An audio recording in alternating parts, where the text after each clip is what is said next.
बिस्मिल्लाहिर्रहमानिर्रहीम अस्सलाम वालेकुम।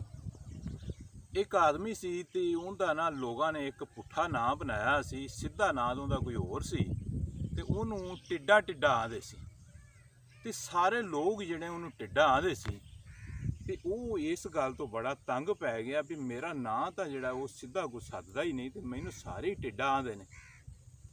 एक दिन वो मियाँ बीवी अपने घर दे विच बैठे ने ते वो कहंदे ने भी आपां जिहड़ा है ना आपदा पिंड ही बदल लईए, जगह बदल लईए, कोई रैश जिहड़ी ना किते दूर दराज इलाके दे विच जाके कर लईए जिथे किसी नूं पता ना होवे भी इहदा नां टिड्डा है। बीवी ने भी मशवरा दिता भी ठीक है आपां चले चलने।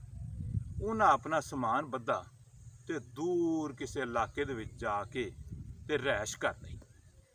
ਜਦੋਂ ਰੈਸ਼ ਕਰ ਲਈ ਨਵੇਂ ਬੰਦੇ ਸੀ, ਕੋਈ ਬੰਦਾ ਉਹਨਾਂ ਨੂੰ ਉੱਥੇ ਜਾਣਦਾ ਨਹੀਂ ਸੀ ਤੇ ਨਾ ਕੋਈ ਕਾਰੋਬਾਰ ਹੀ ਸੀ। ਉਹ ਬੀਵੀ ਆਖਣ ਲੱਗੀ ਵੀ ਇੱਥੇ ਹੁਣ ਆਪਾਂ ਨੂੰ ਕੋਈ ਕੰਮ ਵੀ ਕਰਨਾ ਪੈਦਾ ਜਿੰਦੇ ਨਾਲ ਆਪਣਾ ਗੁਜ਼ਾਰਾ ਹੋਵੇ। ਤੇ ਬੰਦੇ ਨੇ ਕਿਹਾ ਵੀ ਠੀਕ ਹੈ ਕੋਈ ਨਾ ਕੋਈ ਕੰਮ ਲੱਭਨੇ ਆ। ਤੇ ਉਹ ਬੰਦਾ ਆਪਣੀ ਬੀਵੀ ਨੂੰ ਕਹਿੰਦਾ ਵੀ ਤੂੰ ਇੱਥੇ ਚੌਧਰੀ ਸਾਹਿਬ ਨੇ ਜਿਹੜੇ ਉਹਨਾਂ ਦੇ ਘਰ ਜਾਵੀਂ ਤੇ ਉਧਰੋਂ ਨਾ ਕੋਈ ਚੀਜ਼ ਚੁੱਕ ਕੇ ਲਿਆਉਣੀ ਹੈ। उन्हें कहा भी ये किमें होवेगा। उन्हें आया भी ये करना तेरा काम है तो इस तो बाद उन्होंने सांभना मेरा काम है। वो चली गई, जाके सलाम बुलाया, उन्होंने बीबियां दे कोल बैठी, चौधरी साहब घर नहीं सी हैगे ते वो जिहड़ी बीवी सी ना चौधरी दी उनका हार जिहड़ा ना उनके हत्थ लग गया तो उन्हें चुरा के ते लै आई ते लिया के अपने बंदे नूं दे दिता भी आ मैं हार जिहड़ा ना उधरों चोरी करके लै। उन्हें हार वेख्या ਤੇ ਉਸ ਤੋਂ ਬਾਅਦ ਉਹ ਹਾਰ ਜਿਹੜਾ ਨਾ ਆਪਣੀ ਬੀਵੀ ਨੂੰ ਵਾਪਸ ਕਰਦਾ ਹੈ ਤੇ ਉਹਨੂੰ ਕਹਿੰਦਾ ਹੈ ਵੀ ਇਹ ਹਾਰ ਜਿਹੜਾ ਨਾ ਚੌਧਰੀ ਦੀ ਛੱਤ ਤੇ ਸੁੱਟ ਦੇ। ਉਹਨੇ ਟਾਈਮ ਬਣਾ ਕੇ ਤੇ ਉਹਦੀ ਛੱਤ ਤੇ ਸੁੱਟ ਦਿੱਤਾ ਤੇ ਉਹ ਟਿੱਡੇ ਨੇ ਫਿਰ ਆਪਣੀ ਬੀਵੀ ਨੂੰ ਇਹ ਕਿਹਾ ਵੀ ਹੁਣ ਤੂੰ ਚੌਧਰੀ ਸਾਹਿਬ ਦੇ ਘਰ ਜਾਵੀਂ ਤੇ ਜਾ ਕੇ ਨਾ ਤੇ ਅਫਸੋਸ ਕਰੀ ਵੀ ਪਤਾ ਲੱਗਾ ਸੀ ਵੀ ਤੁਹਾਡਾ ਹਾਰ ਚੋਰੀ ਹੋ ਗਿਆ, ਬੜਾ ਮਾੜਾ ਹੋਇਆ। ਉਹ ਬੀਵੀ ਚਲੀ ਗਈ ਤੇ ਜਾ ਕੇ ਤੇ ਚੌਧਰੀ ਸਾਹਿਬ ਨੂੰ ਬੀਵੀ ਨੂੰ ਜਾ ਕੇ ਇਹ ਕਹਿੰਦੀ ਏ ਵੀ ਤੁਹਾਡਾ ਹਾਰ ਚੋਰੀ ਹੋ ਗਿਆ ਤੇ ਕੋਈ ਪਤਾ ਲੱਗਾ। ਉਹਨੇ ਕਿਹਾ ਵੀ ਕੋਈ ਪਤਾ ਨਹੀਂ ਲੱਗਾ। ਤੇ ਉਹ ਟਿੱਡੇ ਦੀ ਬੀਵੀ ਜਿਹੜੀ ਹੈ ਨਾ ਉਹ ਚੌਧਰੀ ਦੀ ਬੀਵੀ ਨੂੰ ਇਹ ਗੱਲ ਕਹਿੰਦੀ ਏ ਵੀ ਅਸੀਂ ਤੁਹਾਡੇ ਕੋਲ ਆਏ ਹਾਂ ਨਵੇਂ, ਤੁਹਾਨੂੰ ਸਾਡਾ ਪਤਾ ਕੋਨੀ ਦਾ ਤੇ ਮੇਰਾ ਜਿਹੜਾ ਬੰਦਾ ਹੈ ਨਾ ਉਹ ਇਹ ਪਤਾ ਚਲਾ ਲੈਂਦਾ ਹੈ ਵੀ ਚੋਰ ਕੌਣ ਹੈ ਤੇ ਤੁਸੀਂ ਉਹਨੂੰ ਮਿਲੋ। ਉਹਦੀ ਬੀਵੀ ਨੇ ਕਿਹਾ ਵੀ ਚਲੋ ਠੀਕ ਹੈ।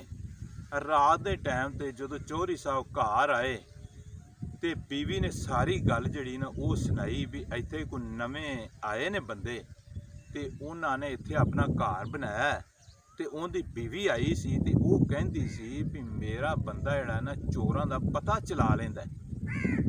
ਚੌਧਰੀ ਨੇ ਕਿਹਾ ਵੀ ਚਲੋ ਆਪਾਂ ਉਹਦੇ ਕੋਲ ਚੱਲਦੇ ਰਹਿੰਦੇ ਹਾਂ। ਹੁਣ ਉਹ ਟਿੱਡੇ ਦੀ ਬੀਵੀ ਨੇ ਜਿਹੜਾ ਹਾਰ ਚੌਧਰੀ ਦੀ ਛੱਤ ਤੇ ਸੁੱਟਿਆ ਸੀ ਉਹ ਟਿੱਡੇ ਨੂੰ ਵੀ ਪਤਾ ਸੀ। ਉਹ ਜਦੋਂ ਚੌਧਰੀ ਸਾਹਿਬ ਦੀ ਬੀਵੀ ਤੇ ਚੌਧਰੀ ਸਾਹਿਬ ਆਪ ਦੋਵੇਂ ਆਏ ਨੇ ਆਣ ਕੇ ਟਿੱਡੇ ਨੂੰ ਮਿਲੇ ਤੇ ਆਣ ਕੇ ਤੇ ਉਹਨੂੰ ਕਿਹਾ ਵੀ ਸਾਡਾ ਹਾਰ ਚੋਰੀ ਹੋ ਗਿਆ ਤੇ ਪਤਾ ਲੱਗਾ ਸੀ ਵੀ ਤੁਸੀਂ ਕੋਈ ਪਤਾ ਚਲਾ ਲੈਂਦੇ ਜੇ ਤੇ ਸਾਨੂੰ ਦੱਸੋ। ਉਹ ਟਿੱਡੇ ਨੇ ਕਿਹਾ ਵੀ ਠੀਕ ਹੈ ਮੈਂ ਇਨਸ਼ਾਅੱਲਾ ਹੁਣੇ ਹੀ ਪਤਾ ਕਰਕੇ ਦੱਸਣਾ। ਉਹਨੇ ਕੋ ਆਪਦੇ ਹਿਸਾਬ ਨਾਲ ਕੋਈ ਮੰਤਰ ਪੜਿਆ ਪੁੜਿਆ ਤੇ ਉਸ ਤੋਂ ਬਾਅਦ ਚੌਧਰੀ ਸਾਹਿਬ ਨੂੰ ਕਹਿੰਦਾ ਹੈ ਵੀ ਜਿਹੜਾ ਉਹ ਹਾਰ ਹੈ ਨਾ ਤੁਹਾਡੀ ਛੱਤ ਤੇ ਪਿਆ ਹੈ। ਚੌਧਰੀ ਸਾਹਿਬ ਨੇ ਜਾ ਕੇ ਵੇਖਿਆ ਤੇ ਹਾਰ ਛੱਤ ਤੋਂ ਮਿਲ ਗਿਆ। ਉਹਦੀ ਬੀਵੀ ਬੜੀ ਖੁਸ਼ ਹੋਈ, ਚੌਧਰੀ ਸਾਹਿਬ ਵੀ ਬੜੇ ਖੁਸ਼ ਹੋਏ। ਉਹਨਾਂ ਕਿਹਾ ਵੀ ਬੰਦਾ ਬੜਾ ਕੰਮ ਦਾ ਹੈ, ਉਹਨੇ ਸਾਡਾ ਹਾਰ ਲੱਭਾ ਦਿੱਤਾ। ਇਹ ਗੱਲ ਮਸ਼ਹੂਰ ਹੋਣਾ ਸ਼ੁਰੂ ਹੋ ਗਈ ਤੇ ਐਸਾ ਐਸਾ ਹੋਰ ਵੀ ਲੋਕ ਨੇ ਨਾ ਜਿਹੜੇ ਉਹ ਵੀ ਆਣ ਕੇ ਨਾ ਤੇ ਉਹ ਟਿੱਡੇ ਨੂੰ ਪੁੱਛਣ ਕਰਨ ਵੀ ਸਾਡੀ ਇਹ ਚੋਰੀ ਹੋ ਗਈ, ਸਾਡੀ ਕੱਟੀ ਜਿਹੜੀ ਉਹ ਚੋਰੀ ਹੋ ਗਈ ਹੈ ਜਾਂ ਸਾਡੀ ਵੱਛੀ ਚੋਰੀ ਹੋ ਗਈ, ਸਾਡੇ ਘਰ 'ਚ ਚੋਰੀ ਹੋ ਗਈ। ਉਹਨੇ ਦੱਸਣਾ ਸ਼ੁਰੂ ਕਰ ਦਿੱਤਾ। ਕਿਸੇ ਦਾ ਤੁੱਕਾ ਲੱਗ ਜਾਣਾ, ਕਿਸੇ ਦਾ ਨਾ ਲੱਗਣਾ ਤੇ ਹੈਗਾ ਝੂਠ ਹੀ ਸੀ। ਉਸ ਟਿੱਡੇ ਨੂੰ ਕੋਈ ਪਤਾ ਸੁਰ ਕੋਈ ਨਹੀਂ ਸੀ ਹੈਗਾ ਤੇ ਨਾ ਐਵੇਂ ਪਤਾ ਲੱਗ ਹੀ ਸਕਦਾ ਹੈ ਵੀ ਚੋਰਾਂ ਦਾ ਪਤਾ ਕੌਣ ਲਾ ਸਕਦਾ।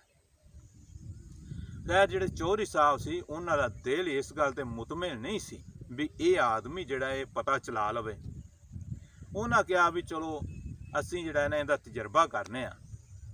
ਇੱਕ ਦਿਨ ਉਹ ਚੌਧਰੀ ਸਾਹਿਬ ਨੇ ਟਿੱਡੇ ਨੂੰ ਕਿਹਾ ਵੀ ਅੱਜ ਮੈਂ ਤੇਰੇ ਕੋਲ ਆਉਣਾ ਤੇ ਤੇਰਾ ਤਜਰਬਾ ਕਰਨਾ ਹੈ ਵੀ ਤੂੰ ਇਸ ਕੰਮ ਦੇ ਵਿੱਚ ਕਿੰਨਾ ਕੁ ਕਾਮਯਾਬ ਹੈ। ਉਹਨੇ ਕਿਹਾ ਵੀ ਠੀਕ ਹੈ, ਆ ਜਾਣਾ ਤੁਸੀਂ। ਹੁਣ ਚੌਧਰੀ ਸਾਹਿਬ ਜਿਹੜੇ ਨੇ ਜਦੋਂ ਘਰੋਂ ਟੁਰ ਪਏ ਨੇ ਉਹਦੇ ਬੰਨੇ, ਤੇ ਦਿਲ ਦੇ ਵਿੱਚ ਸੋਚਦੇ ਜਾਂਦੇ ਨੇ ਵੀ ਮੈਂ ਕਿਸ ਤਰ੍ਹਾਂ ਉਹਦਾ ਇਮਤਿਹਾਨ ਲੈਣਾ। ਰਸਤੇ ਦੇ ਵਿੱਚ ਜਾਂਦੇ ਨੇ ਪੈ ਤੇ ਇੱਕ ਜਗ੍ਹਾ ਦੇ ਨੇ ਇੱਕ ਟਿੱਡਾ ਜਿਹਾ ਨਜ਼ਰ ਆਇਆ, ਜਿਹੜੇ ਟਿੱਡੇ ਟੁੱਡੇ ਜਿਹੜੇ ਲਗੇ ਫਿਰਦੇ ਨੇ ਖੇਤਾਂ ਖੂਤਾਂ ਦੇ ਵਿੱਚ, ਤੇ ਉਹਨੇ ਉਹ ਟਿੱਡਾ ਚੁੱਕਿਆ ਤੇ ਆਪਣੀ ਮੁੱਠ ਦੇ ਵਿੱਚ ਰੱਖ ਕੇ ਨਾ ਤੇ ਮੁੱਠ ਮੀਟ ਲਈ, ਤੇ ਉਹ ਜਾ ਕੇ ਉਹਦੇ ਸਾਹਮਣੇ ਜਾ ਕੇ ਕਹਿੰਦਾ ਵੀ ਤੂੰ ਅੱਜ ਦੱਸਣਾ ਹੈ ਵੀ ਮੇਰੀ ਮੁੱਠ ਦੇ ਵਿੱਚ ਕੀ ਹੈ। ਅਗਰ ਤੂੰ ਮੈਨੂੰ ਦੱਸ ਦਿੱਤਾ ਤੇ ਤੂੰ ਕਾਮਯਾਬ ਹੈ, ਤੇ ਅਗਰ ਤੂੰ ਨਾ ਦੱਸਿਆ ਤੇ ਫਿਰ ਤੇਰਾ ਕੰਮ ਜਿਹੜਾ ਨਾ ਕਾਮਯਾਬ ਨਹੀਂ ਰਹਾ। ਹੁਣ ਉਹ ਟਿੱਡੇ ਨੇ ਕਿਹਾ ਵੀ ਅੱਜ ਜਾਨ ਜਿਹੜੀ ਨਾ ਉਹ ਮੁਸੀਬਤ ਦੇ ਵਿੱਚ ਆ ਗਈ, ਤੇ ਚੌਧਰੀ ਸਾਹਿਬ ਦੇ ਕੋਲ ਬੈਠਾ ਹੈ ਸਾਹਮਣੇ ਤੇ ਸੋਚਦਾ ਹੈ ਪਿਆ, ਤੇ ਆਪਣੇ ਆਪ ਨੂੰ ਕਹਿੰਦਾ ਵੀ ਟਿੱਡਿਆ ਤੇਰੀ ਜਾਨ ਜਿਹੜੀ ਨਾ ਅੱਜ ਸ਼ਿਕੰਜੇ ਦੇ ਵਿੱਚ ਆ ਗਈ। ਉਹਨੇ ਤਾਂ ਆਪਣੇ ਆਪ ਨੂੰ ਕਿਹਾ, ਤੇ ਚੌਧਰੀ ਸਾਹਿਬ ਨੇ ਕਿਹਾ ਵੀ ਇਹਨੇ ਦੱਸ ਦਿੱਤਾ ਹੈ ਵੀ ਮੁੱਠ ਦੇ ਵਿੱਚ ਟਿੱਡਾ ਹੈ। ਉਹਨੇ ਜੋ ਟਿੱਡੇ ਦਾ ਨਾਮ ਸੁਣਿਆ ਤਾਂ ਉਸੇ ਵੇਲੇ ਮੁੱਠ ਖੋਲ ਦਿੱਤੀ ਤੇ ਆਖਿਆ ਵੀ ਤੂੰ ਕਾਮਯਾਬ ਹੈ। ਹੁਣ ਉਹਦੀ ਕਾਮਯਾਬੀ ਜਿਹੜੀ ਅੱਲਾ ਵੱਲੋਂ ਹੋਈ ਪਈ ਸੀ, ਉਹਦੀ ਬੜੀ ਮਸ਼ਹੂਰੀ ਹੋ ਗਈ, ਤੇ ਲੋਕ ਜਿਹੜੇ ਸਨ ਨਾ ਉਹਨੂੰ ਨਹੀਂ ਸੀ ਜਾਣਦੇ ਵੀ ਇਹ ਟਿੱਡਾ ਹੈ। ਉਹ ਉੱਥੇ ਉਹਦਾ ਨਾਂ ਹੈ ਨਾ ਜਿਹੜਾ ਉਹ ਐਵੇਂ ਪੁੱਛ ਵਾਲਾ ਜਿਹੜਾ ਨਾ ਮਸ਼ਹੂਰ ਹੋ ਗਿਆ ਵੀ ਉੱਥੇ ਇੱਕ ਬਾਬਾ ਜੀ ਆਏ ਨੇ। ਸਾਰੇ ਲੋਕ ਜਿਹੜੇ ਉਹਨਾਂ ਨੇ ਬਾਬਾ ਜੀ ਕਹਿ ਕੇ ਪੁਕਾਰਨ ਲੱਗ ਪਏ। ਜਦੋਂ ਕਿਸੇ ਦੀ ਚੋਰੀ ਹੋਣੀ ਉਹਨਾਂ ਭਜਣਾ ਵੀ ਕਿੱਧਰ ਜਾ ਰਿਹਾ, ਬਾਬਾ ਜੀ ਕੋਲ ਜਾਂਦੇ, ਕੋਈ ਇੱਧਰੋਂ ਆ ਰਿਹਾ ਬਾਬਾ ਜੀ ਕੋਲ, ਕੋਈ ਇੱਧਰੋਂ ਆ ਰਿਹਾ ਬਾਬਾ ਜੀ ਕੋਲ। ਤੇ ਜਦੋਂ ਅੱਲਾ ਦੀ ਤਰਫੋਂ ਬੰਦੇ ਤੇ ਰਹਿਮਤ ਹੋਣੀ ਹੋਵੇ ਤੇ ਰਹਿਮਤ ਜਿਹੜੀ ਉਹ ਆਪਣੇ ਬਹਾਨੇ ਢੂੰਡ ਲੈਂਦੀ ਹੈ। ਤੇ ਇਹ ਗੱਲ ਜਿਹੜੀ ਨਾ ਮੈਂ ਤੁਹਾਨੂੰ ਸੁਣਾਈ, ਇਹਦਾ ਕੋਈ ਨਾ ਕੋਈ ਮਕਸਦ ਤਾਂ ਹੁੰਦਾ ਹੈ।